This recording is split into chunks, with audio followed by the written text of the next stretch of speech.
Alright, you two, we back in the fucking building. Got my guests back, Mr. Jay Calderon from Orlando and Mr. Bernard from Illinois.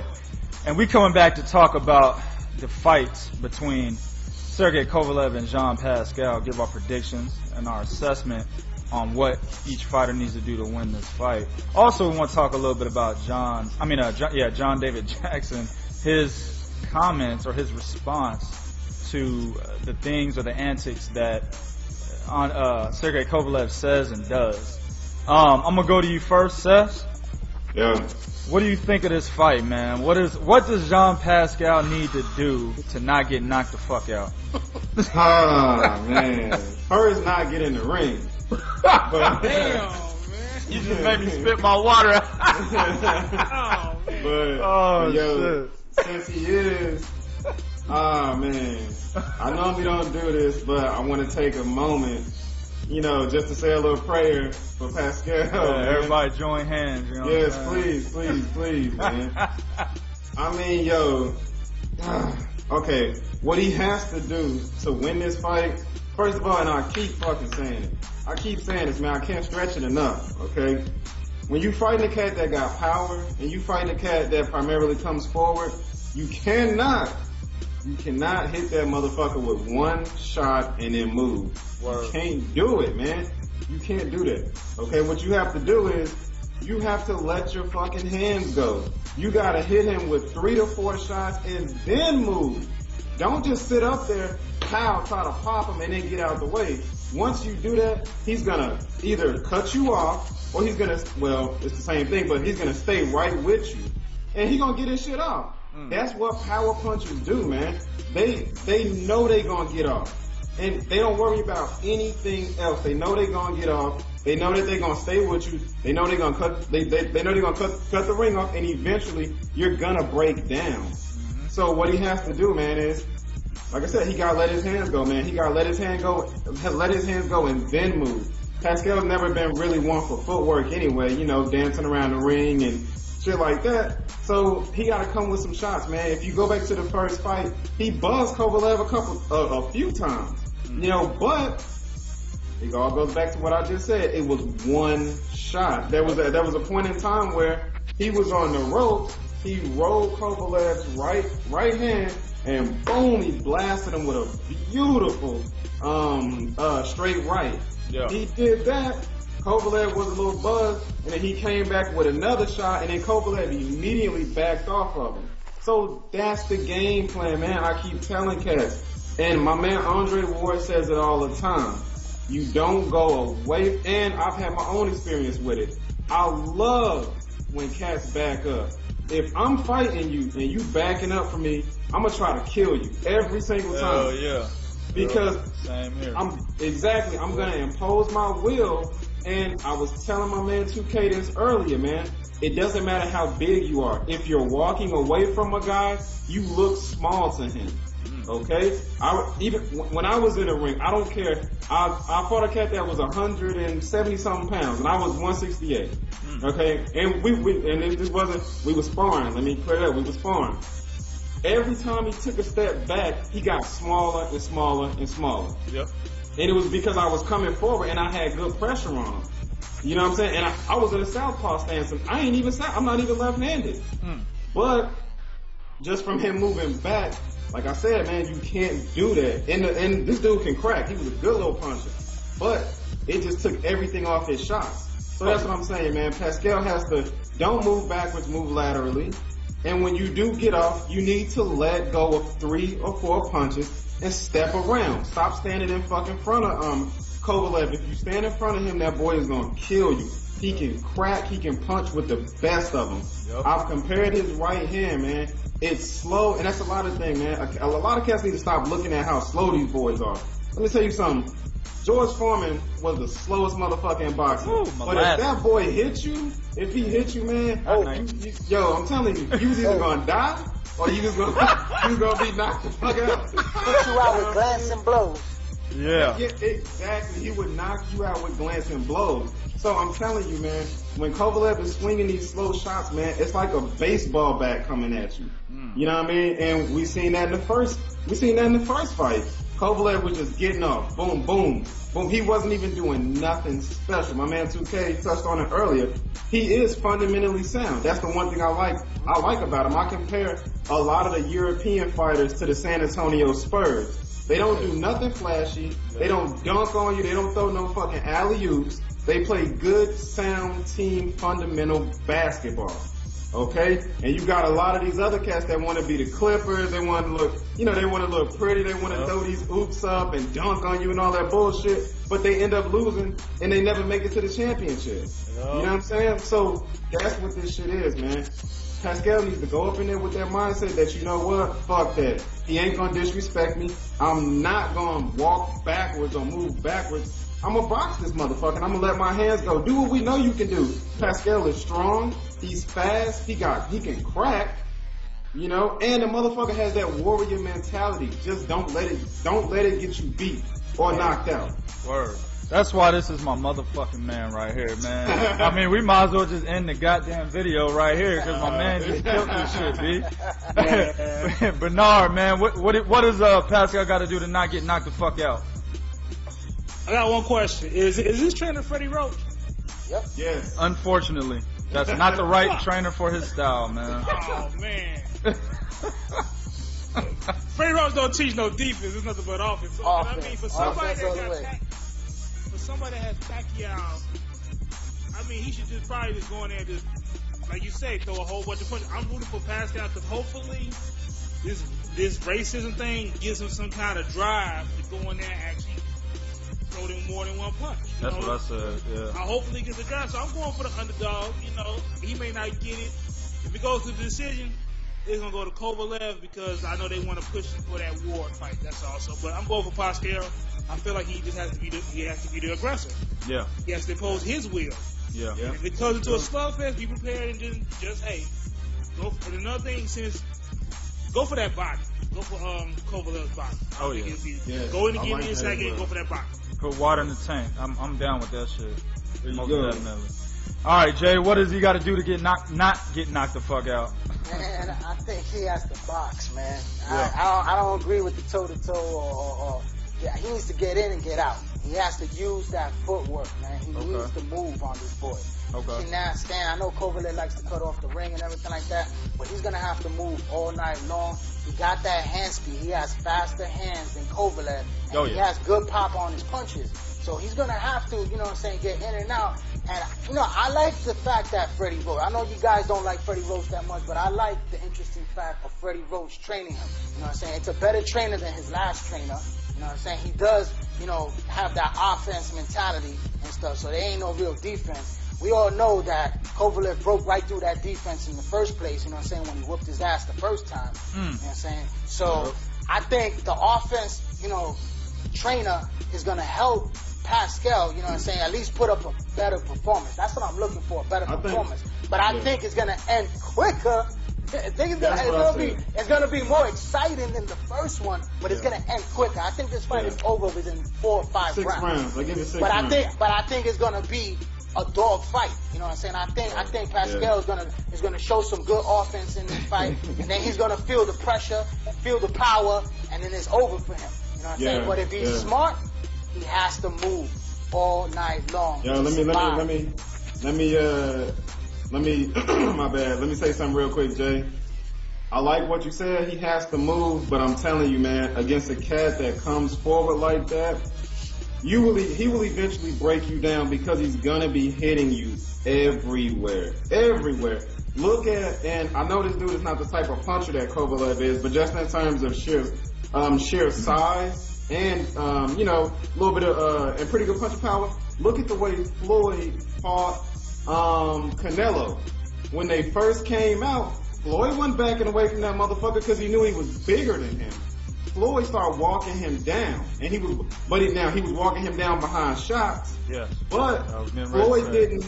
Yeah, exactly. Floyd didn't walk away and let Canelo impose his will because of, like I said earlier, and my man Andre Ward say, when you fighting a cat that hits harder than you, don't walk away from the power, walk toward it. You gotta make that dude feel small. Yeah. So when you have Pascal, trying to move and trying to do all of this shit, man, if he's not more offensive, Kovalev is not going to respect him whatsoever. There's already a level of disrespect that Kovalev has for Pascal just because of the shit that he's been saying. So just imagine if you trying to box me, you trying to move and shit like that, and you ain't letting them hands go the way that you need to be. And I know I can crack. Not to cut you off. Two factors. The whole thing with the whole races and he's really trying to sell this fight. He's really trying to sell it because a lot of people just like turned off that he's fighting him. Yeah. We all know it's for the money. But I think he's really trying to get into his head the way Fury got into Glitch's head. You know what I'm saying? He's making him angry. He's making him trying to get off his game because he wants to really knock him out and stuff like that. But also he has to imply what you're saying, which is bring it to him with those power shots. Yeah. He has to utilize the two things that are very good. He has two very good skills, and that's the speed and he has good power. Yeah. You know what I'm saying? But he needs to implement that Manny Pacquiao type of way that Freddie Roach has. Manny Pacquiao goes in and out, he darts in and out, he uses that hand speed, he uses that power. Yeah. So Pascal definitely has to let his hands go, like you said, and also bring it to him at moments. All right, he has to bring it to him to make it feel it. This is the thing though, and this is what I've been saying for a long time about Jean Pascal, even all the way back to when he fought Carl Froch, because I saw that fight live. Jean Pascal's balance is fucking terrible. Okay? Yeah. That's why this nigga cannot dart in and dart out, because this nigga will be off balance trying to do that. Might fall. Exactly. And when he's off balance. Did he fall against Bernard? Yes, he did. Exactly. When he's off balance like that, Kovalev is gonna fucking capitalize. You see what I'm saying? So he needs a train. That's why I said Freddie Roach is not the best trainer for him, because his style, he has the speed. He does have good footwork when he's not off balance. When he's actually balanced, he can move a little bit. He has the speed and he has the power and he can box. A guy with his fucking skill level or talent needs to be with a UL Diaz, a Virgil Hunter, a guy that's gonna teach him how to move. You understand? Another thing about Jean Pascal, he has no fucking head movement. And Sergey Kovalev's best combination punches is the jab and the straight right hand. Two straight fucking punches, right? Coming straight to your dome, and this nigga has no head movement. So that's the type of fight, that's the type of trainer he needed. He should have looked at Yoel Diaz, to be honest with you, because that would have been perfect for him in this fight. But no, he gets a guy who's gonna teach you how to be more offensive with no defense, how to teach you how to just come forward with Cessa's game plan, but his balance is gonna be fucking off still. You understand what I'm saying? That's why I think Pascal's gonna get knocked the fuck out. That's why I didn't even approach this video like, what does Kovalev need to do to win? He does the same shit.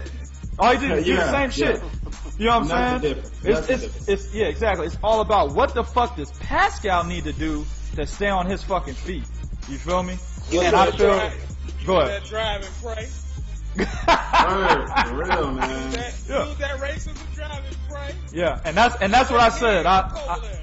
And that's what I said. I hope, you know what I'm saying, the whole racism thing, you know, it motivated him to want to do better than what he did in the first fight, to actually use his skills the way that he knows he can, because he has the skills. You look at his talent, he has the ability to beat Kovalev. He just can't use it properly.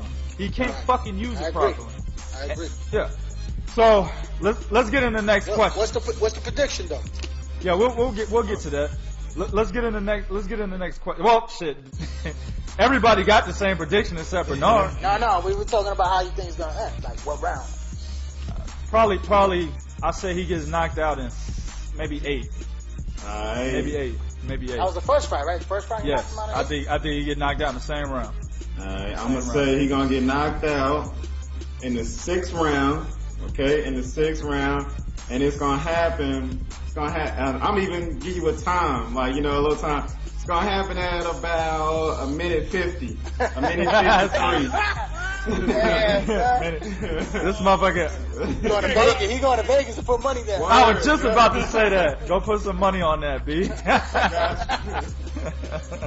Where'd you said under 4, right, Jay? I say it's gonna be over 4 or 5 rounds. 4 or 5. What about you, Bernard?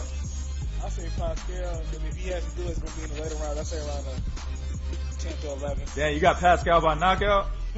Yeah. And that boy. I'm not going with decision. I'm not going with decision because I know they're going to push for the war fight. So. Well, the fight's in Canada. Nah, but it fights in Canada. Oh, it is? Yeah. Wow. That don't mean nothing. Hell yeah.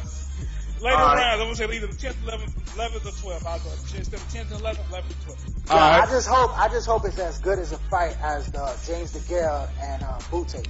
That was a good fight in Canada. Yeah. They got it right. I hope it's as good as the first fight. All right, let's get into the next question, man. So in the pre-fight press conference, we all, if you haven't seen it already, I'll sum it up. Basically, John Pascal sat there and tried to get into Kovalev's head. He had a couple bananas and gave the banana to fucking John David Jackson, and then gave a banana to one of his team members that's white. And he's like, I got a banana because Kovalev thinks I'm a fucking monkey, but I'm really a gorilla. All that shit, blah, blah, yada, yada, right? Well, he goes directly at John David Jackson, is basically like, why are you training this motherfucker and you know he's racist? Well, in response, at that time they were getting ready to box and shit. Old ass John David Jackson that got his ass beat. But he goes into detail a little bit later and says, yeah, I know Kovalev says some questionable shit, but I still don't think he's too much of a racist. And he's basically going to stick by him. He's going to turn a blind eye to that. Also, my boy Seth alluded to something earlier. He caught my attention with something. He said that John Pascal said in the interview, shout out to 78 with this, that he's not really on speaking terms with Kovalev outside of training him. So my question to you, Bernard, is this, dude. Yeah. Is this just a situation where John David Jackson knows Kovalev is somewhat of a racist, or he knows he's saying questionable shit? He already said it, but he's just in it for the money.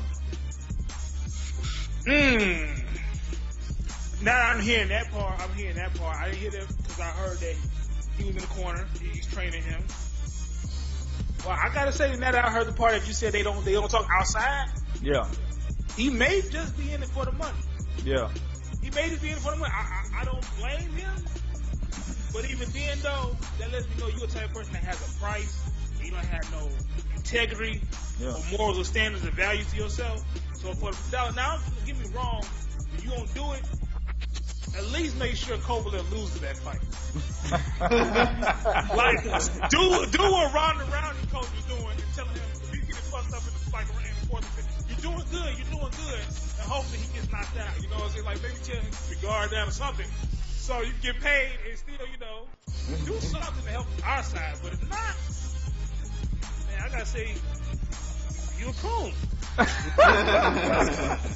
You're a coon. That is what it is. I mean, I understand you're getting your money, but even then you gotta, man, let somebody else train them, man. Sure. Yeah, he said Kovalev is hard to deal with outside of training him.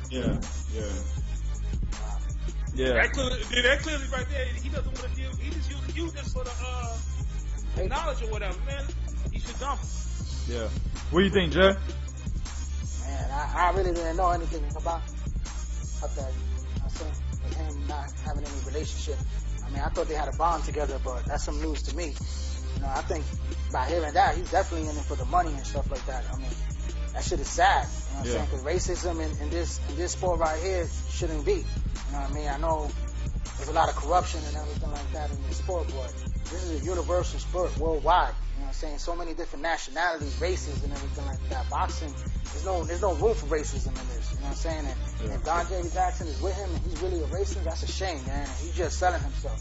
See, my position on this is just the fact that he admitted that Kovalev has said some questionable shit, but he's turning a blind eye. That's my fucking position. It's like, if you admit this nigga saying some questionable shit, then why the fuck are you still dealing with him?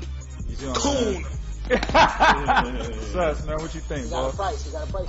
Man. Yeah, I know. Yep. I mean, it kind of goes back to, I believe we touched this subject in an earlier video, and I'm gonna pretty much just say what I said, man. I agree with everybody, on the panel right now. I do believe that from what I heard in the interview, and it's just this is what I took from the interview that he did with 78. Shout out 78. That he did with 78. To me, it didn't sound like they had much of a relationship outside the ring. You know, he did say that, and this is quoting him, he said that Kovalev can be difficult. You know, he's a difficult guy to deal with at times. And I just think they really don't have a bond. I don't think they really have a trainer-fighter type of relationship. I think that John David Jackson is just somebody that trains him. Kovalev is just a fighter that he just so happens to train, and that's pretty much where it is. You know, I think even the lines of communication can be blurred between the two because Kovalev is from Russia, and they do things a little bit differently over there. You know, whether or not Kovalev is racist, you know, man, I really don't know.